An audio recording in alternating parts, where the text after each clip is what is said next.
Assalamualaikum warahmatullahi wabarakatuh. Waalaikumsalam. Apa kabar kawan-kawan ngobor semuanya dimanapun berada? Semoga sehat selalu, masih dalam lindungan Allah Subhanahu Wa Taala. Ya, jumpa lagi bersama kami di sini di channel Ngobor, ngobrol tentang sesuatu yang horor-horor. Masih bersama Mas Ayung yang akan menemani kita semua kurang lebihnya 30 menit ke depan ya. Dan tak lupa saya mengucapkan selamat tahun baru 2024 ya, semoga suasana baru, rezeki baru juga. Amin. Ya Mas Ayung. Betul. Ya monggo silakan Mas Ayung. Baiklah. Terima kasih tadi sudah awalannya pembukanya sama Bang Ogan, dan juga kami benar mengucapkan selamat tahun baru untuk kita semuanya. Tadi ya Bang, semoga rezekinya baru lagi. Baru. Ya, yang sudah berlalu biarlah berlalu, yang jelek-jelek, yang bagus dipertahankan, yang untuk lebih bagus lagi dibukakan rezeki, keluarga juga harmonis. Anak-anak jadi anak-anak yang baik, anak-anak yang soleh, ya soleha. Nah, semoga harapan-harapan yang belum tercapai di tahun ini juga bakalan tercapai, begitu ya Pak. Amin. Harapan-harapan yang baik tentu. Ya. Oh ya, tak lupa kami ucapkan terima kasih untuk teman-teman sampai sejauh ini, sampai di tahun baru ini ya. Ini awal hari di tahun baru masih setia untuk nonton kami di Ngobor, masih bersedia untuk mantengin layar handphone, mendengarkan cerita Mas Ayung dari kami. Iya, yang keren-keren tentunya. Terima kasih sekali. Semoga kebahagiaan itu dikembalikan lagi di tahun baru ini untuk sesuatu yang lebih baik lagi dari yang punya hidup itu ya Bang ya. Amin. Ya. Oke, ada cerita Bang. Cerita apa sih? Mungkin ada cerita yang sampean pernah ada dengar dari kawan atau kerabat tentang perayaan tahun baru yang terhubung dengan hal-hal yang horor. Kalau perayaan tahun baru itu dari tahun ke tahun pasti ada cerita sedikit mistis Mas Ayu. Contoh kalau tahun-tahun yang lalu-lalu itu kan, kalau sekarang kan memang kondisi alam memang nggak memungkinkan. Kalau zaman dulu kan saya mungkin ini ya, mungkin teman-teman pernah mengalami juga. Kalau menjelang tahun baru pasti kita naik ke puncak Mas Ayu. Puncak mana? Gunung. Oh, puncak gunung. Yeah. Gunung, ya gunung apa Bang? Ya gunung yang sebenar-benarnya gunung. Oh, yang sebenar-benarnya. Mountain gitu. Mountain. Kan seperti itu, biar pas malam tahun baru kita di puncak acara di sana gitu kan. Pasti ya rata-rata kita kan di selama mungkin sering diceritain lah sama Mas Biru atau Mas Ayung ya. Pasti di perjalanan ke sana menuju ke puncak ada hal yang sifatnya mistis, itu pasti ada. Sejauh maaf tak potong ya, sejauh saya itu di Ngobor belum pernah sekalipun saya cerita tentang puncak. Naik gunung belum pernah. Belum pernah. Satu, belum ada orang yang cerita. Yang keduanya saya bukan nggak hobi, saya nggak pernah naik gunung. Nggak pernah ya. Gunung yang itu loh ya, gunung beneran. Nggak pernah. Ini senengnya tanda kutip Mas Ayung ya kalau bicara masalah gunung. Nggak pernah. Ya kayak gitu Mas Ayung, cerita-cerita dari temen itu kan. Kalau aku sendiri sih ya bukan penghobi ya Mas Ayung. Cuman kalau naik gunungnya juga karena satu ikut-ikutan sama temen. Kalau dulu kan memang kalau nggak ikut-ikutan nggak keren Mas Ayung. Iya kan ya, seperti itulah. Ya saya banyak sih di sana Mas Ayung selama perjalanan di ke puncak, ada hal-hal yang sifatnya mistis di tempat itu ya Mas ya. Kan otomatis kan kita melalui hutan-hutan kan seperti itu. Ada juga di luar pendakian lah. Terus kita ngecamp di suatu tempat, di situ kita mengadakan acara bakar-bakaran gitu kan. Ada salah satu teman pernah bercerita gini. Pernah pas acara ngecamp itu Mas Ayu, kita kan biasa kan bakar-bakar dan sebelum itu kan kita anak nasi di situ Mas Ayu. Yang heran selama 2 jam itu nasi nggak matang-matang. Masih jadi beras. Dan memang benar itu, sampai pernah aku diliatin dulu kan pakai apa? Masih pakai tustel, belum ada handicam. Oh iya, kodak. Tustel ya yang afterlook dulu gitu kan. Bukan HP yang kayak sekarang gitu kan. Itu kan pas selama foto-foto itu maksudnya, foto-foto pas keadaan di malam hari itu ya dengan cahaya belit itu kan. Foto seperti belit itu style itu setelah di afterlook itu di samping kita menanak nasi itu Mas Ayung, itu ada kaki yang ini selonjor gini. Oh, kaki yang lonjor. Ya, itu menghalangi separuh badan kita. Gede berarti gede banget. Kakinya. Kaki dengan telanjang kaki itu kaki. Tapi kayak kaki manusia. Kayak manusia biasa kan, manusia biasa cuman gini kan, kayak menghalangi ini pemandangan. Itu kakinya siapa itu kan, dalam keadaan dingin seperti itu kan nggak mungkin telanjang gitu kan, pasti pakai celana itu kan, seperti itu banyak sekali. Dan kalau fenomenal yang serem-serem ya kemarin-kemarin lah, banyak kejadian mercon meleduk. Maksudnya? Enggak, mercon itu anak-anak gitu kan, mercon kan belum habis itu kan udah meledak di tengah-tengah itu dor itu kan, akhirnya mencelakai kita. Itu kan horornya lumayan Mas Ayu gitu loh. Iya, memang kalau bicara tahun baru ya umumnya juga ada banyak perayaan, enggak di kota, enggak di desa. Orang-orang juga ada kesempatan libur itu dimanfaatkan buat ketemu keluarga yang memang pengen jalan-jalan keluar kota ke tempat hiburan, ya biasanya harus siap-siap ya. Kalau misalnya aksesnya jalan raya harus bermacet-macet ria. Kalau dibilang itu horor, ya kadang-kadang banyak hal horor di jalan. Misalnya senggolan motor sama pemotor, ada mobil juga kesenggol, macet-macet, orang lebih amarahnya lebih tinggi. Nah, itu horor. Kadang bukan sama yang goib ya. Apalagi kayak tadi Bang Oga ngomong di gunung gimana nggak serem. Mungkin kalau orang sepakat ya, sesuatu yang horor-horor itu biasanya yang kuat-kuat itu banyak kan kalau nggak di laut ya di gunung. Yang paling tinggi sama yang memang air begitu ya. Cuman bedanya kalau saya simpulkan, saya bukan mengecilkan antara keduanya. Kalau orang tersesat di gunung, selama dia itu nggak terjatuh atau kan ada beberapa hal. Saya ada pernah cerita di horor juga, di ngobor juga ada orang yang tersesat kayak transformasi pindah alam gitu. Tapi posisinya dia itu ada di lereng pegunungan. Kemudian ditemukan juga kadang cuman kehilangan memori, dia itu kayak bukan dirinya sendiri tapi masih kondisinya hidup. Tapi kalau sentuhannya sama air, orang nggak bisa nafas di air, itu kebanyakan nggak selamat. Kalau misalnya di gunung, selama dia itu nggak kecelakaan, jatuh ataupun meninggal karena tekanan ya, nafas, dinginan dan lain-lain, biasanya meskipun sudah bahasa sininya itu kumplang atau ngeblank itu otaknya gitu. Tapi pelan-pelan sabar bisa dikembalikan lagi. Apakah dia tadinya pernah melanggar sesuatu atau pernah ada sesuatu singgungan sama hal yang goib lah. Saya yang paling serem di cerita tentang pendakian itu mungkin tahun baru juga. Kayaknya kalau di tahun-tahun kita dulu ya, saya bukan nggak hobi, tapi saya kesempatan buat kayak gitu nggak ada, karena saya sibuk. Lebih senang cari duit gitu. Bukan, saya orang yang nggak banyak kan, saya dalam alam pikir saya nggak mungkin untuk melakukan 1-2 hari. Saya bukan mengecilkan siapapun ya, terus nanti mendaki dengan berbagai resiko dengan ketinggian seperti itu, terus dari cerita teman-teman nanti makan yang panas-panas itu bibirnya pada pecah atau yang lain.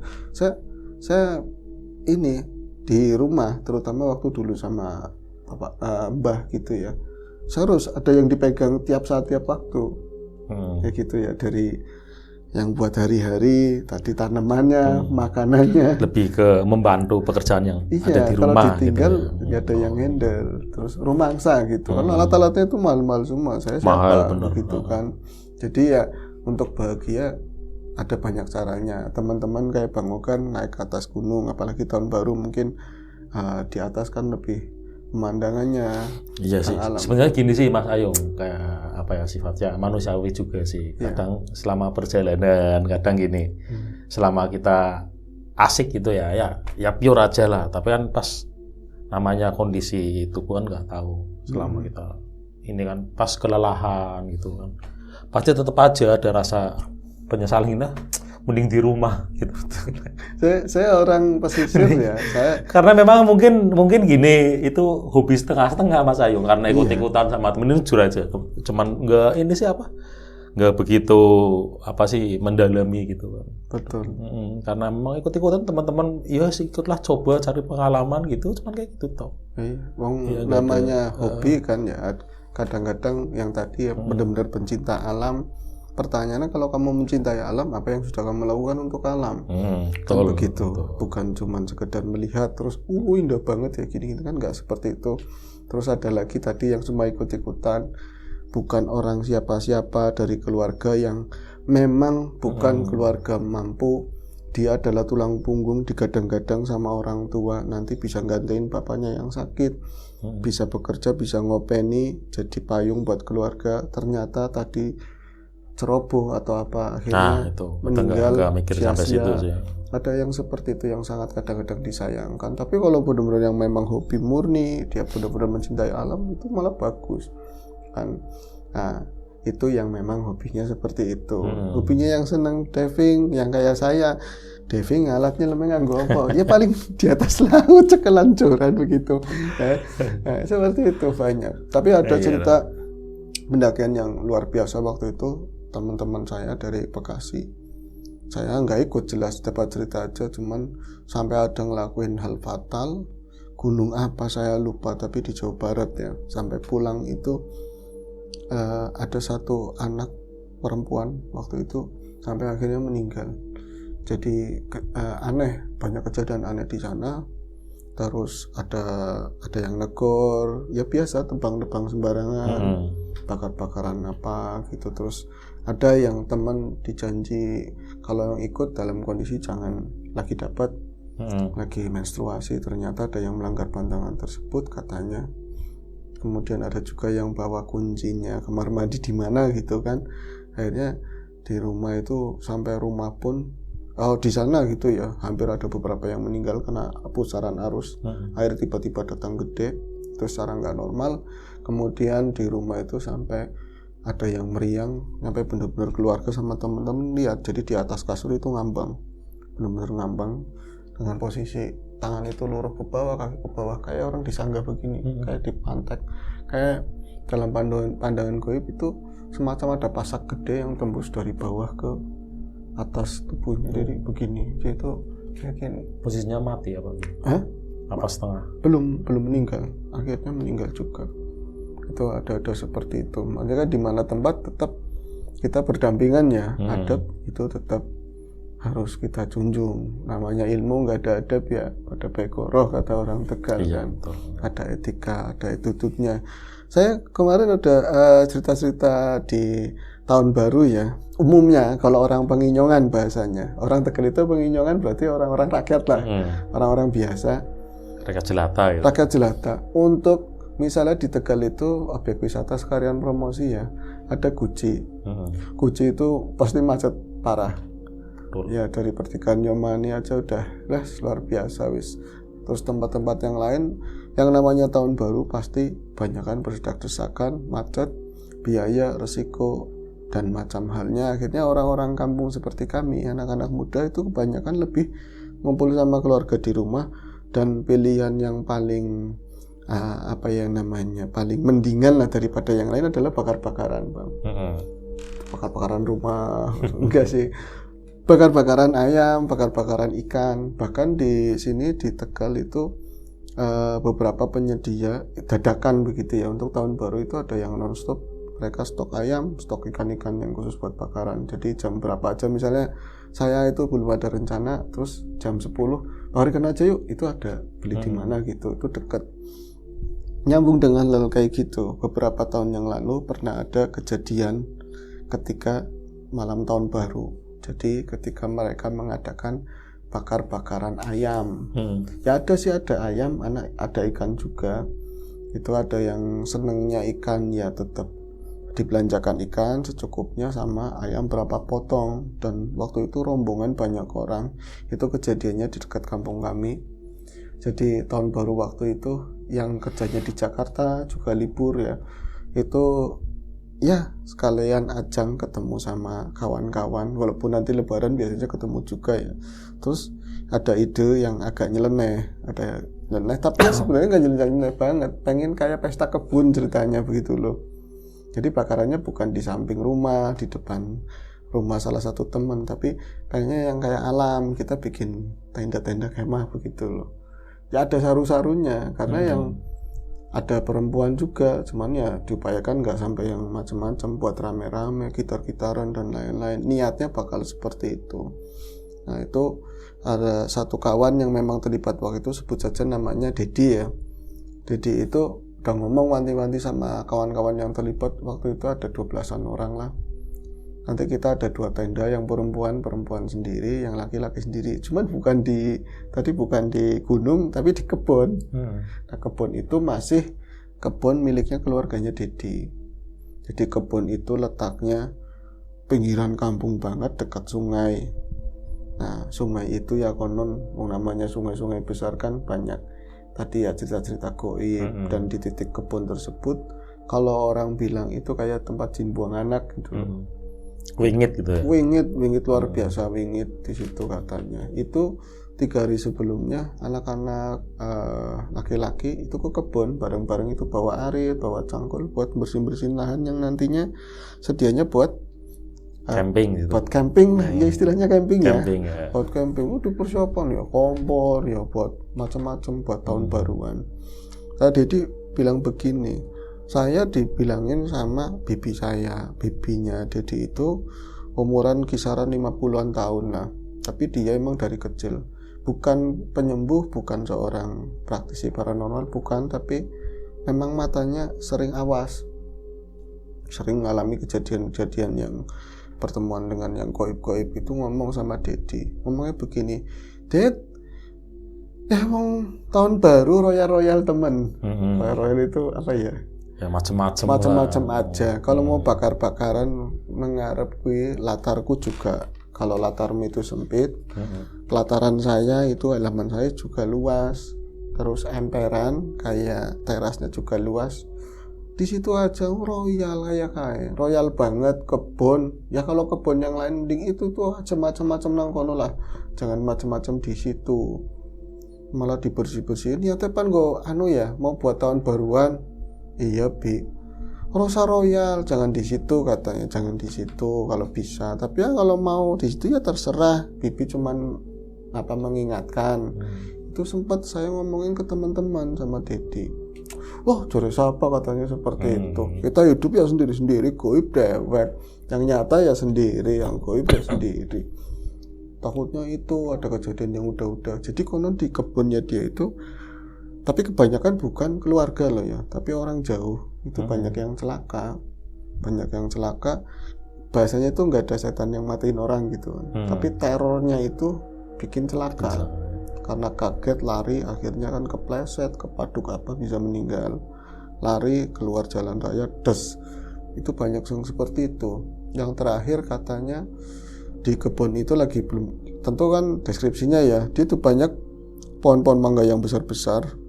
Kalau ini semaknya nggak terlalu lebat. Kalau orang dulu itu kebun itu pasti bersih semua, banyak kan. Aki-aki ini itu sering bersihin rumput, dan juga banyak diupayakan kayu-kayu keringnya buat masak. Kalau sekarang kan udah ada gas. Iya. Ya, orang itu jarang sekali ke kebun. Kalau dulu banyak mencari kayu ke kebun. Nah, dulu itu pernah terakhir itu ada orang yang hilang di situ. Cuman yang sisanya itu ada sandal jepit. Itu seorang laki-laki, dia itu seorang mantu orang wetan katanya, udah diwelingin kalau misalnya sreg-sregan ke kebun, itu namanya sreg-sregan ya, kebun nyari kayu aja, cuman untuk kencing, untuk apa, terutama jangan digumuk-gumuk. Di sana di kebunnya keluarnya Dedi itu ada tanah-tanah yang kayak rumah rayap itu loh, tinggi. Gemukan itu ya. Gemukan itu namanya gumuk-gumuk gitu.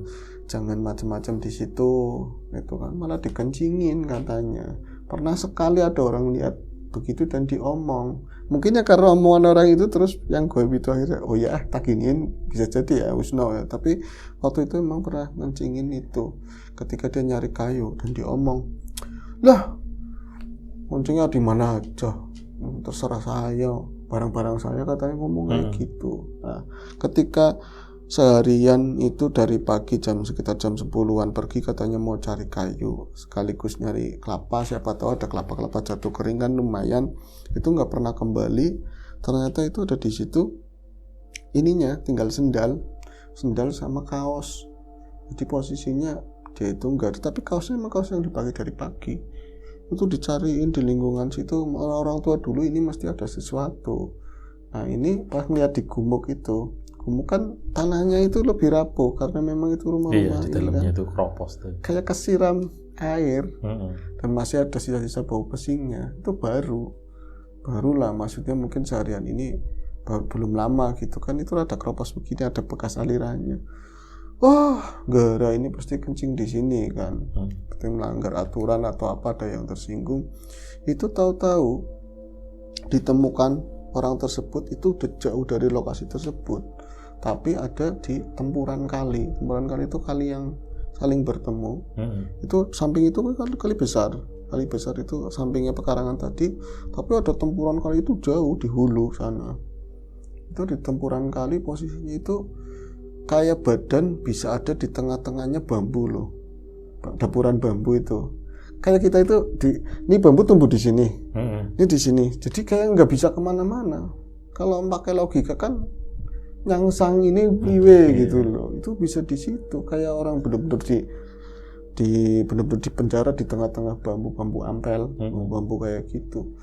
Itu konon katanya kalau misalnya yang gaibnya, orang-orang yang paham gaib kayak bibinya itu, emang iya pantas di tanah itu katanya secara gaib jalurnya itu sampai ke sana. Jadi di sana pintu gerbangnya, di sini tuh kayak istananya begitu loh. Ya wallahu alam ya. Itu buat piknik buat tahun baruan rombongannya di situ. Akhirnya karena memang sudah sepakat banget dan orang-orang yang katanya yang tadi ya yang kocolan-kocolan lah, yang Jakartaan punya. Apaan sih ya ngomongnya begitu kan. Gaib ya gaib sendiri apa sendiri. Kalau semakin serem semakin rame. Akhirnya di malam tahun baru tersebut mereka pun dengan persiapan segala satunya, tenda udah jadi, mulai bakar-bakaran ayam dan ikan. Itu katanya dari beberapa orang yang tadinya 12 apa 11 tadi saya ngomong 12-an orang sudah mundur 5 orang. Berarti tinggal nggak ikut maksudnya. Mundurkan diri udah di situ, udah datang. Itu benar-benar dadakan mereka itu apa namanya kayak semacam bikin alasan, ada dipanggil keluarga, ada bapaknya sakit, ada ceweknya ngambek. Jadi kayak bikin alasan-alasan katanya si Dedi, alasan yang kenapa dadakan begitu. Tapi menurut Dedi itu karena digangguin atau takut. Padahal masih sore. Jadi pas ngumpul-ngumpul gitaran-gitaran itu belum mulai bakar ikan kan, nanti kalau misalnya ikan atau ayam dibakar, nah syukur-syukur pas di tahun baru itu makan-makannya gitu kan. Itu kan masih sore belum mulai bakar-bakaran. Tapi sudah banyak kejadian yang ganjil di situ. Jadi mereka itu katanya di tanah yang dibersihin itu ini jauh, berarti di tengah-tengah kebun. Jadi kayak penduduk itu jauh di sana, paling kelihatan lampu rumah itu kecil-kecil. Itu benar-benar kayak ada di hutan ketemunya. Itu katanya, kata Didi, saya sendiri ya nggak pernah, kalau nggak diusulin sama teman nggak bakalan mau sih Mas Ayung. Tapi saat saya di situ yakin suasana, dia itu salah satu orang yang suka naik gunung juga, lagi muda-mudanya katanya ya. Itu rasanya kayak di gunung, udah udaranya dingin iya, tapi mereka beruntung ada kayu bakar ya buat ngangetin. Cuman rasanya kayak saya sendiri asing di situ, padahal itu kebun keluarga dan tanah kami, desa kami, itu rasanya asing. Dan saya nggak ngomong kalau ada sesuatu yang saya tangkap, entah itu perasaan, itu mata kita itu banyak yang liatin, belum banyak yang liatin. Dan lagi-lagi teman katanya, loh kamu kok di sini Ndri? Kamu kok di sini Ndri? Emang kenapa? Jadi aku kan ketemu kamu pas mau masuk ke sini, katanya kamu mau keluar dari kebun. Itu kan dipagar sama bambu-bambu ya, bambu palangan jarang-jarang, itu ada pintu masuk. Katanya papasan sama salah satu teman di situ. Tapi kemudian masuk ngumpul sama teman-teman, anaknya ada di situ. Orang saya nggak kemana-mana, katanya papasan. Itu beberapa ada yang ngeliat-ngeliat atau merasakan hal-hal yang kayak tadi. Akhirnya mipil pelan-pelan satu-satu itu pada mundur. Ya ada mereka juga yang memang ada dengar-dengar di kebun itu angker begitu ya. Itu akhirnya kami itu bertahan 12 kurangi 5 berapa bang? Ya sekitar 7 orang. 7 orang masih di situ. Kami bertahan. Nah lucunya setelah teman-teman pada keluar itu, kita itu kayak ada berjalan di pikiran sendiri-sendiri, kayak mengira-ngira yang bandel omongannya tok juga ternyata yang memang biasa sombong gitu pun jadi rada turun, gak terlalu nyombongin diri. Yang tadinya gitar-gitaran juga enggak, kayak bukan tahun baru, suaranya anta wagu lah, suasananya wagu. Saya yang mulai omongan, wis jam 10, udah jam 10 ini mulai bakar aja, ya bisa dibakar. Males semua, jadi males terus pada sendiri-sendiri nggak ngobrol gitu kan. Saya aja bakar ikan sama ayam, kan orangnya kurang, akhirnya yang separuh itu nggak dibakar semuanya, buat secukupnya segitu aja lah. Saya juga bakar nanti buat dibawa pulang buat keluarga kan mas, kata si Dedi. Pas lagi mulai bakar-bakaran ayam itu kan, pertama bakar-bakaran ayam kan, lagi pertama mulai itu nggak terlalu bau kan, masih belum begitu matang. Ketika mulai bau-bau daging ayam terus ditambah kecap yang dikucut-kucut begitu kan, emang suasananya sengaja ada penerangannya dari bakaran itu tok, benar-benar gelap lah. Itu mulai kami itu kayak ke distract atau keserang hawa yang gak enak banget. Apakah mungkin pada datang ke situ karena bau-bauan, konon bahasa jin kan itu makanya bau-baunya aja ya. Ini yakin saya pas lagi bakar ayam mah, perasaan itu ada banyak langkah. Itu saya sendiri yang dengar atau yang lain, ketika yang lain juga dengar, kayak ada banyak langkah yang mendekat, terus di dada itu sesek banget karena asap kali ya, bilang gitu. Enggak, beda, ini benar-benar kayak sesek, kayak orang masuk angin ketahan di ulu hati begitu kan. Nah, saya ngeh-ngehnya temen itu ada yang bilang ngerasain hal yang sama, sesek, nafasnya sesek. Terus saya tuh tadi dengar ada orang melangkah dari arah belakang. Saya juga ngomong arah belakang saya, jadi itu di tengah-tengah persis. Apalagi di arah gumuk-gumuk itu ada temen yang lagi yang bilang tadi kayak ada yang ngintip, ngomongnya begitu. Kepala orang tapi masuk lagi, berarti menghindar lagi, ngumpet lagi di gumuk. Itu kan ada tinggi gumukan itu ya. Kayaknya masa iya sih, karena bodo amat lah. Malah saya ngomong, mbah, amit-amit ya mbah, bukan panjaluk, kalau mau minta nanti tak sediain, katanya begitu. Brutune mburan itu bagian ekornya ayam itu nanti, apa kaki begitu kan. Tetap saja mulai nggak enak-enak. Puncak-puncaknya ketika bakar ikan. Ketika bakar ikan, aromanya ikan udah mulai matang, itu bukan lagi kita sesek, tapi rasanya itu marah banget, nggak tahu alasannya. Temen marah itu dia berantem sama teman yang satunya lagi. Yang satunya itu ngambek gara-gara teman-teman pada pulang. Itu bukan kayak tahun baru lah, nggak ada keceriaan, dia marah-marah semuanya. Dan ketika saya kan berusaha konsen kan, ada 2 orang, saya sama teman saya itu lagi ngipasin ikan, baunya makin bau ikan banget. Itu saya ngadep lempeng, kalau diterusin ke sana itu ke arah kali itu dari arah sana. Itu bener apa enggak ya, saya lihat mas, itu banyak mata-mata itu keluar dari bibir kali lah, dari bantaran kan banyak mata-mata. Saya pikir tadinya kucing kalau malam kan matanya nyala kan, kelihatan matanya nyala. Kok satu lagi kelihatan lagi, satu lagi itu banyak mata, banyak banget mata, banyak banget. Saya nggak ngomong, nggak apa. Ini kalau saya mau lari juga malu, mau ngomong sama teman takutnya mereka nggak lihat. Akhirnya saya nyenggol-nyenggolkan yang di depan saya. Kedeleng itu apa? Itu ngeliat ke arah kebun, dari sela-sela semak-semak itu kelihatan memang. Dan teman saya juga ngeliat juga. Matanya apa ya, Dit? Itu mata apa ya? Nggak tahu. Enggak, merah banget. Itu pada mendekat. Itu ketika bau ikan. Ketika bau yang tadi bau ayam itu nggak terlalu. Pas bau ikan itu mulai reg.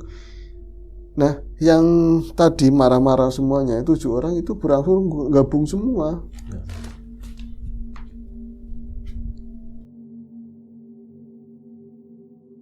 Itu yang sisa 5 yang lain tadi pada marah-marah menggerutu itu ketika saya, kata si Dedi ya, ketika saya ngomong kayak ada banyak mata-mata begitu yang keluar dari arah sana, itu mereka kayak terpengaruh dan langsung ngumpul ikutan bantuin bakar-bakar. Itu pada ketakutan semua. Saya juga, tadi perasaan tadi padahal saya ngomong apa tapi saya keluar sendiri, katanya marahnya keluar sendiri, kayak ada pengaruh dari hal lain gitu loh. Ya ada yang minta maaf, sorry ya tadi aku ngomong nggak apa-apa, aku juga nggak tahu, saya juga tiba-tiba marah begini. Itu sama-sama akhirnya kamu ngeliat gak tuh di arah sana itu banyak yang ngeliatin kita. Ternyata setelah itu kayaknya nyebar gitu, mata-matanya itu di belakang semak-semak di sekitar kita itu muter, mata itu banyak banget. Jadi sepasang-sepasang gitu tapi muter. Kayak mungkin situasinya kita di tengah-tengah dan ada banyak serigala yang mengelilingi, modelnya begitu. Itu semakin, tapi yang saya nggak berhenti, ngipasin nggak berhenti. Memang ini harus selesai begitu kan, bentar lagi selesai. Karena nggak ada yang mutusin sampean itu pindah dari situ. Ya mungkin karena kita juga malu kan, mau ngomong pindah, sama lingkungan juga pindah kan malu kan.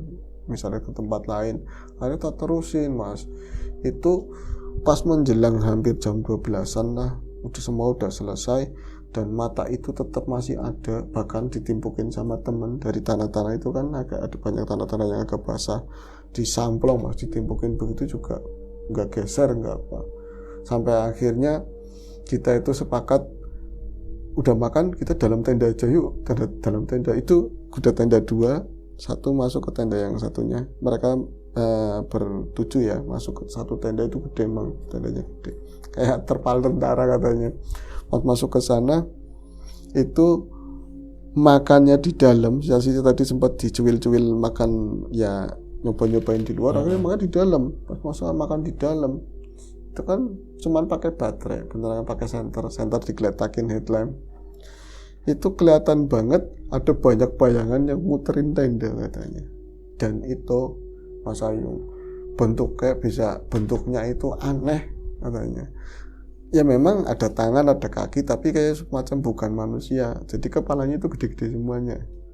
Mungkin bayangan dari ini kali, ada lampu di dalam, di tenda itu kan lebih ke ada manjang. Enggak, tetap bandingannya tetap gak kayak gitu. Kepalanya itu lebih gede semuanya dan ada kelihatan lancip di sininya. Di kupingnya ada kelihatan lancip. Ya, mereka tuh bunyinya kayak gitu, ada ngomong seperti itu, ada suara seperti itu. Kalian lihat semua, kita tuh tahu semua dan gak bisa makan waktu itu. Gak bisa makan karena saking takutnya gitu, karena muter, bener-bener muter gitu kan.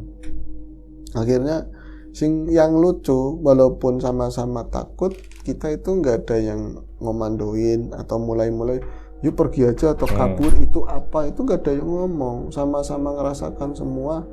Akhirnya di titik berikutnya itu temannya Edi, teman saya mas, sebut saja namanya Iwan ngomong, kayak Wispan kayak gitu, ini udah mau kayak gini aja, kita udah dikepung begini, mau gimana gitu kan.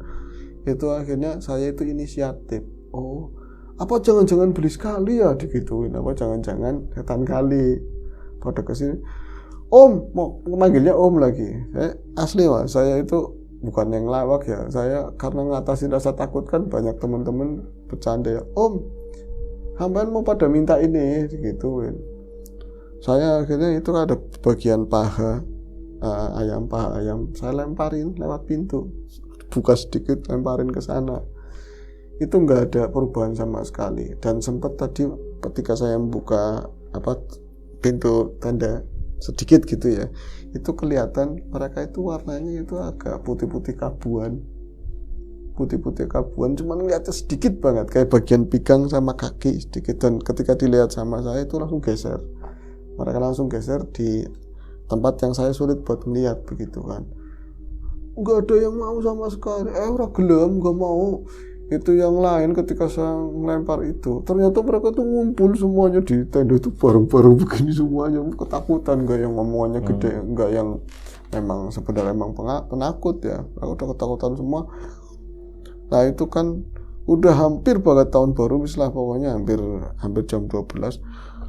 Nggak mau, saya ngomong ayam mana doyan, ayam itu nggak mau, itu iseng lagi lemparin ikan sejauh-jauhnya ke arah kebun, itu langsung kayak gitu. Jadi mereka tuh kayak emang maunya ikan bakar, jadi mereka itu langsung serep ngelihat semua. Tapi dari dalam tenda bayangannya itu kelihatan dan kayak orang lari gimana sih, itu langsung ke arah sana. Dan ketika Tadi ada yang saya lewat Mas, ketika mereka ngumpul itu baunya amis banget. Bukan amis ikan udah dibakar kan baunya enak gitu, tapi situasi waktu dikepung sama bayangan-bayangan itu amis. Anjir Baunya seperti amis, lebih ke amis lah. Tapi pas ikan itu dilemparin, mereka itu ngeruduk ke arah sana. Kayak kita itu udah dilepasin sama yang ngepung, akhirnya borong-borong keluar.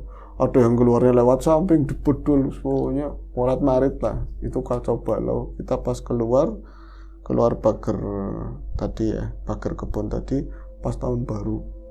Itu pas ya di namanya kampung kan banyak juga yang pada melek, orang-orang bakaran juga itu pada bunyiin ini kan petasan itu enggak ada ya ada kenangannya ya karena seru kita digangguin setan, itu digangguin kayak gitu. Ada cerita lah, ada cerita ya. Tapi untuk keseruan tahun barunya buru-buru makan ikan itu belum sempat, malah saya yang sempat nyuil ikan sedikit lah, yang lain belum makan sama sekali. Berarti rezekinya temitnya itu yang mungkin itu rezeki, tapi di dalam tenda masih ada. Tapi ya keduman katanya itu yang di dalam tenda malah dapatnya orang-orang yang nyari kayu. Maksudnya ada tetap orang sekarang juga ada yang nyari kayu gitu, tapi keluarga sendiri itu nemu lah. Akhirnya udah nggak nafsu, udah makan aja kan diantarin ke rumah. Bisa ditinggal ini gimana? Cuman untuk masalah ketemu hantu apa itu nggak diceritain sama keluarga atau siapapun. Itu cerita di tahun baru, nggak di gunung, di dataran rendah juga begitu. Yang di mana saja kata tempat-tempat Masa, seperti apa itu. Ya penjelasannya? Saya bilang itu apa ya Mas? Kalau yang kayak gitu kenapa lagi pertama bakar-bakaran tadi ayam, terus ada yang datang sesek. Saya bilang ya nggak ngerti, cuman kan kok usah pilih-pilih gitu ya. Iya, bangsa-bangsa kayak gitu kan apa ya namanya, seneng aromanya makanan, bahkan makan tulang-tulang yang sisa kita makan juga mereka kan seneng. Nah ini kalau yang tadi kenapa milihnya ikan, itu biasanya bangsa-bangsa air, saya bilang. Soalnya bukan saya sok tahu, saya pernah ada pengalaman begitu. Jadi ya kalau yang biasa di video show atau apa itu ada namanya hantu banyu ya. Yang di air-air itu dia juga gemar makanan, antara lain ya bangsanya kepiting, udang, yang seperti itu Bang. Jadi unsurnya air ya senangnya yang kayak gitu karena kebiasaan hari-hari mungkin ya. Pilih-pilih juga. Iya, akhirnya pas dilemparin ikun nyatanya pada ngeruduk semua. Ya yang dimakan bau-baunya nyatanya pas berapa harinya juga ada masih utuh, cuman dipelantungin gitu. Cuman dirasain itu. Iya, mungkin gitu ya. Nggak tahu itu sih. Itu aja ceritanya Bang. Ya itu salah satu keseruan ya di malam tahun baru, tapi keseruan yang sangat mistis ya. Ya itu saja untuk cerita hari ini. Sampai jumpa di ngobrol selanjutnya, mungkin masih sama saya atau sama Mas Siram Biru, dan kami akhiri. Wassalamualaikum warahmatullahi wabarakatuh.